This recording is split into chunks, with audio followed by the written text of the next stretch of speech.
My name is Charlene, and at 30 years old, my parents begged me to come home for the holidays. After a 5-hour flight, they left me to Dogsit while they went on a luxury vacation without me. I didn't argue, I just smiled. But when they came back and saw this, they started screaming, "Let's rewind." If you have ever felt betrayed by the people who should have been your biggest supporters, let me know where you are watching from. It was early December when I got the first text. "You coming home this year," followed by, "It would mean a lot to your dad and me." And then the one that got me. "The holidays aren't the same without you." I stared at that one for a long time. It was the kind of message I'd wanted to receive. For years, a sentence I'd rehearsed, hearing in my head so many times, that when it actually showed up in my inbox, I didn't even question it. I smiled. Work had been brutal. My team was understaffed. My sleep schedule had morphed into a series of naps, taken between Zoom meetings. But I told myself they asked for you. They miss you, and so I did the thing I rarely do. I took time off. It took a solid week of negotiating with my manager, shifting deadlines, and promising I'd check in just in case. But I cleared 5 whole days. I bought a flight. I even packed a few small gifts. I thought maybe we'd play board games, make fun of cheesy holiday movies, actually talk. The flight was long and uncomfortable. My seatmate ate something that smelled like feet, dipped in hot cheese, but I didn't care. I was buzzing with the kind of stupid hope that doesn't die easy, the kind that survives years of being ignored and still shows up with a bow on its head. I stepped out of the Uber with a smile on my face and my suitcase in hand. That's when I saw the trunk of my dad's car open and 3 large suitcases being shoved inside. For a second, I thought maybe they were going to surprise me. Maybe we were going somewhere together. Maybe this was part of the plan. But then my mom spotted me and waved cheerfully, like I wasn't watching my holiday fantasy melt. In real time, there she is. She called just in time. I blinked. "Just in time for what, the cruise?" she said as if it was obvious. We didn't want to leave Bentley alone. She gestured toward the dog, who was peeking at me from behind the front door. "I thought I'd misheard you going on a cruise. Just a quick getaway," my dad added. Slamming the trunk shut, "We've had a stressful year." Josh grinned at me from the passenger seat. "You'll be fine here. You love quiet. This is perfect for you." He said it like I was a rice cooker or a robot, something designed specifically to function in silence. I stood there with my suitcase still in hand, as my mom handed me a folded list titled Bentley's Holiday Routine. It included things like rub his ears clockwise, not counterclockwise, and lavender diffuser on. At 8 p.m., I didn't say a word. I just nodded and smiled, the way I always do when I'm trying not to shatter. They hugged me briefly, already distracted. My mom reminded me not to let Bentley eat cheese. My dad asked if I could pick up a delivery. That was scheduled for Wednesday. Then they got in the car and drove away. No one asked how my flight was. No one invited me to come with them. No one even asked if I'd eaten. And just like that, I was alone in a house I pay for, with a dog I technically adopted, but haven't lived with in years, because my little brother wanted him. And I couldn't say no. I locked the door. Bentley padded over and sat at my feet, tail wagging uncertainly. "Hey, buddy," I whispered, kneeling to pet him. He smelled like old blankets and wet socks. His fur was rough, and he looked thinner than I remembered. His water bowl was empty, his nails were too long, and something inside me twisted. I filled his water, took out the food they'd left, sat down on the couch, and stared at the flickering Christmas lights, like they might start rearranging themselves into an apology, but nothing happened. The house stayed silent. The heat clicked on. Bentley curled into a ball. I'd been so sure this year would be different, that maybe they were finally ready to see me, not just as the person who sends money when the car breaks down or the kitchen remodel runs over budget, but as their daughter, their sister. I was wrong. I felt ridiculous for ever believing it, for ever thinking that if I worked hard enough, or became successful enough, or made myself useful enough, they'd eventually see me as someone worth staying home for. Instead, they saw me as a convenient solution. Free dog care and built-in house security, their own little robot arriving right on time. I tried to shake it off. I'd spent my whole life doing that, making excuses for them, telling myself it wasn't personal, that I just wasn't easy to love, that maybe if I changed a little more. I rubbed my temples and tried not to cry. The air smelled like cinnamon and candle wax. I was surrounded by decorations. I didn't put up in a house. They didn't thank me for paying off. Babysitting a dog they stopped caring for. The second the novelty wore off. And the worst part, I still wanted them to call me. I still wanted them to turn the car around and say, "We're sorry we didn't realize we love you. Please come with us." But they wouldn't. They never did. Bentley let out a soft sigh in his sleep. I stared at him for a long moment, then walked to the kitchen and opened my laptop. I didn't know what I was looking for. Not really, but I knew one thing. I wasn't going to keep pretending this was normal. 'Cause it wasn't, and maybe, just maybe, I was done waiting for someone else to notice. Bentley curled up next to me on the couch, pressing his weight against my leg, like he thought it might help anchor me to something. His fur was matted in patches, and he smelled like old shoes and sadness. But I didn't mind he was the only one who hadn't left. I kept staring at the empty living room, like I was still waiting for someone to pop out and yell surprise. "We didn't actually abandon you. We were just kidding. We do love you." No one did. I don't know why it hit so hard. Maybe because I'd convinced myself I mattered more than I did, that if I just kept giving, eventually they'd see me as more than the girl who paid for things. Maybe as someone they wanted around. I always thought, if I could just fix whatever was wrong with me. They'd let me in, that's what I assumed growing up. That there must be something broken about me. Some missing piece that made people shrug. Instead of hug, I was the weird one. The quiet one. The girl who preferred math puzzles to makeup. Who color-coded her books. And made Excel spreadsheets for fun. I remember my mom once saying, half joking, "You weren't the easiest child to bond with. I was 10 when my brothers teased me. Everyone said it was just their way of showing love. When I cried, they told me I was too sensitive. So I stopped crying. That didn't help either. I remembered one birthday. I think I was 8 when they threw me a party. I was so excited. My brothers even said they'd invited the neighbor kids. I wore my best dress and brought out cupcakes. I made myself, but when I got to the yard, there were no people, just a piece of paper taped to the fence, covered in numbers and math problems. Your kind of party, Josh had laughed.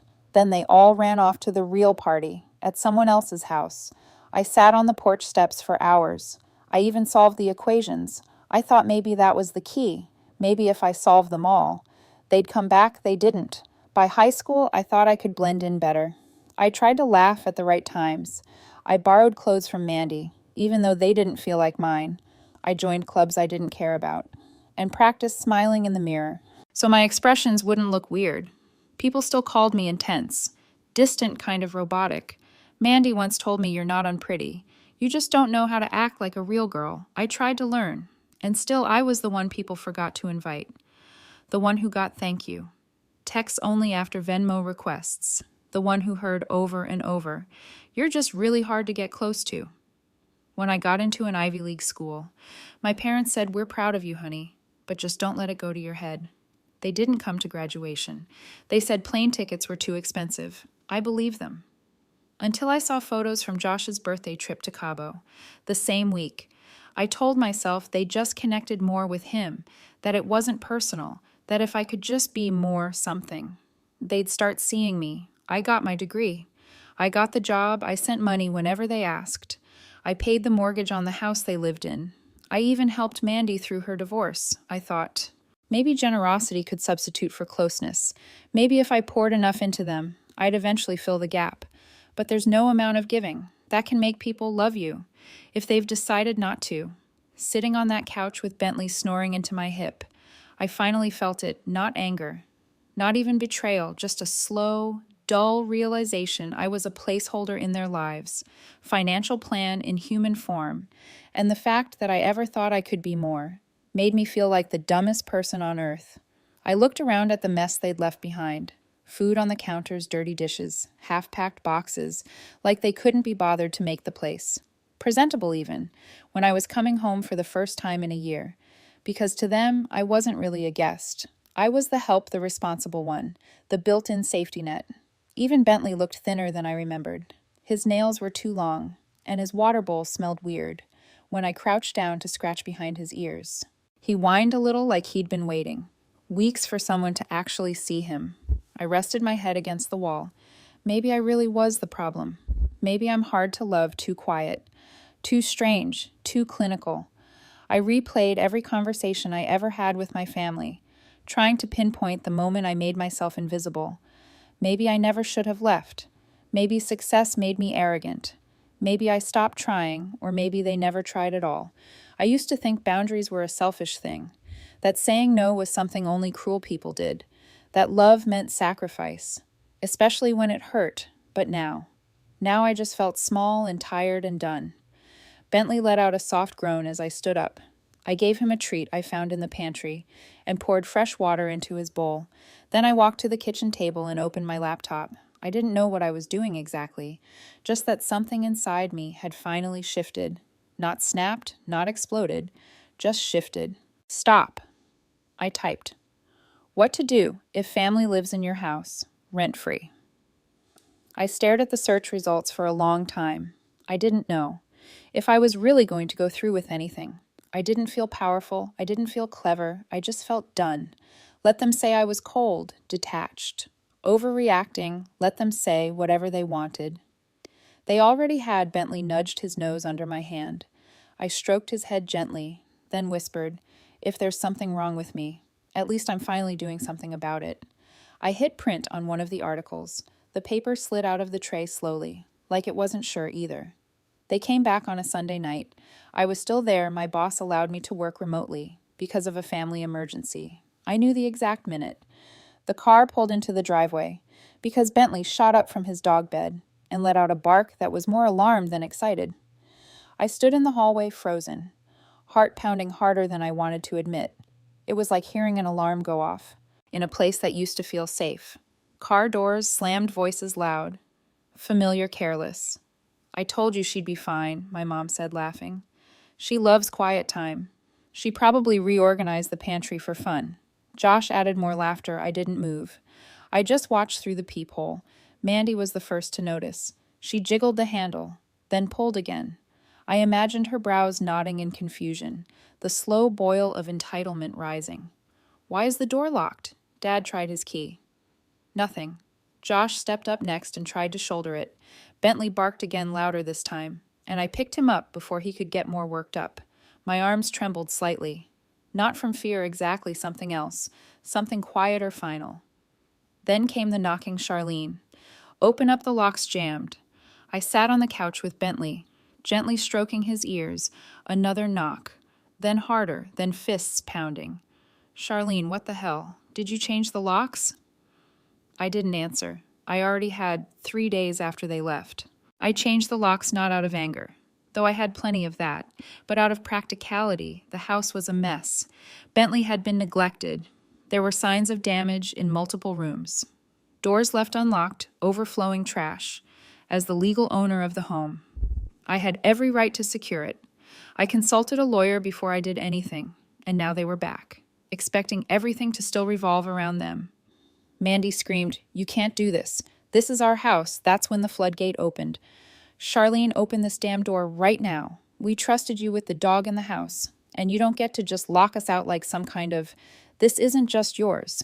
It always had been. When I bought this place 6 years ago, it was supposed to be temporary, a fallback. I paid the mortgage while they lived here, just until they got back on their feet, and somehow they never left. Somehow the house became theirs in their minds, and I became some benevolent landlord who owed them silence and steady income. I stood up slowly. My hands were trembling, but not like before. It wasn't fear. It was adrenaline, my body catching up to my decision. I walked to the front door, but didn't open it. I just spoke through the closed frame. I secured the property, I said, voice steady. You left it in poor condition. Bentley was neglected. The house was unlocked. I spoke with a lawyer. Silence. Then Mandy, shrill and indignant. You're insane. You can't just change the locks. Because you feel like it. I didn't feel like it. I replied, I'm the legal owner, and I did what was necessary to protect my home. Josh started yelling something about suing me. Dad's voice rose in a way I hadn't heard since I was 15, and dared to suggest, we skipped church for my math competition, you ungrateful brat, after everything we've done for you. I laughed. I didn't mean to. Just came out this sharp, breathless sound that startled even me.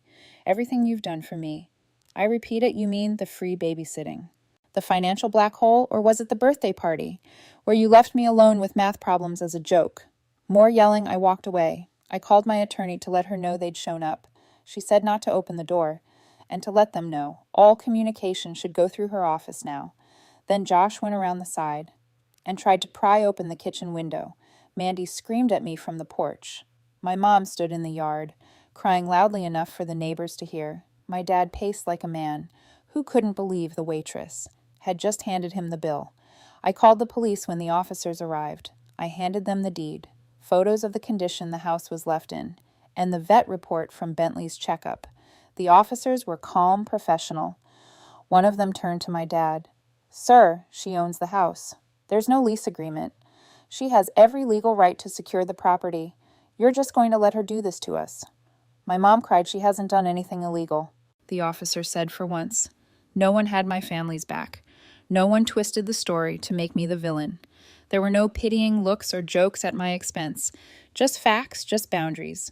Just me being hurt, the police advised them to leave and let any disputes go through formal legal channels.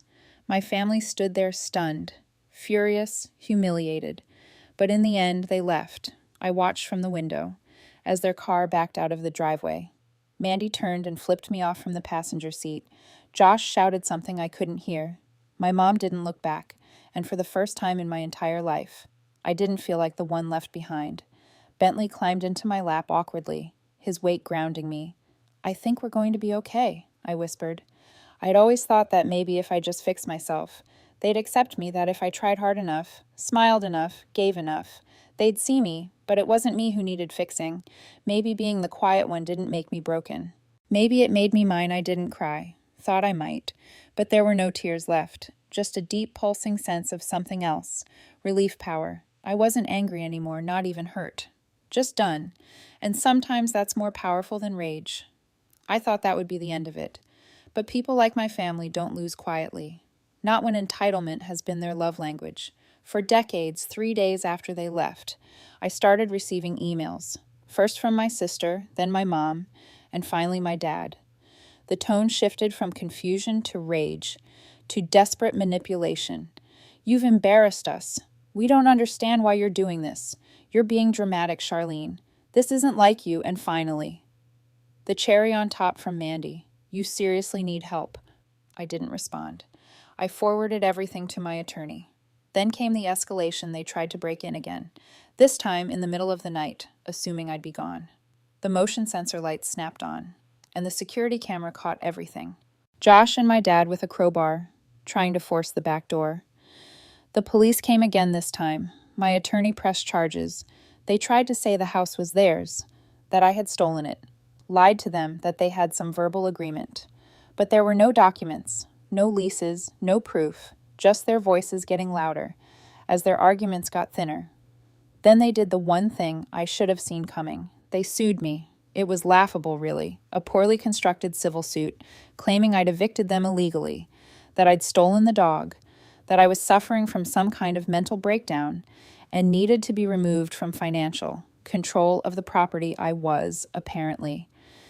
In their words, a danger to the family's well-being. It should have rattled me. Maybe a year ago, it would have shattered me, but now I was done flinching. I showed up to the first hearing in a gray pantsuit, hair pulled back, expression unreadable. My lawyer handled most of it, but when I was asked to speak, I did calmly. I laid out the timeline, the house deed, the payment records, the screenshots of the texts asking for money, the photos of Bentley's condition, the vet report, the break-in footage, the emails. It was boring, methodical, airtight. When the judge asked them for evidence of their claims, they had nothing but vague statements and dramatic declarations about family betrayal. The case was dismissed. They left the courthouse humiliated. Mandy hissed something at me on the way out. I didn't hear it. I wasn't listening anymore. You'd think that would be the end. But no, they found my tenant. The new tenant, Rachel, texted me one night. "Your sister showed up here screaming, said she was getting her house back. I had to call the cops. I offered to terminate her lease if she wanted out. She refused, honestly. Kind of like the drama plus. You weren't kidding. This place is gorgeous. I increased the security and got a restraining order." It was granted. The judge this time didn't even hesitate. For the first time in years, the law was working for me, not against me, not as some background feature of a world where I was always overruled or ignored. I was being heard, and slowly it started to settle in. I hadn't lost my family. I'd lost people who never really valued me, people who treated me like a resource, not a person, and I was done being harvested. 6 months later, Bentley now has his own corner in my New York apartment, complete with a soft rug, a window view, and 3 different plush toys he only pretends not to like. The house is fully rented. Rachel renewed her lease. I raised the rent slightly, and she didn't blink. I finally have savings, real savings. I moved out of the tiny studio and into a 1-bedroom. I even bought a plant. It's still alive. A miracle, my therapist says. I should be proud that cutting off your family doesn't mean you're broken. It means you're finally putting your own oxygen mask on. First, I told her I felt guilty for feeling so relieved. She smiled and said that's called peace.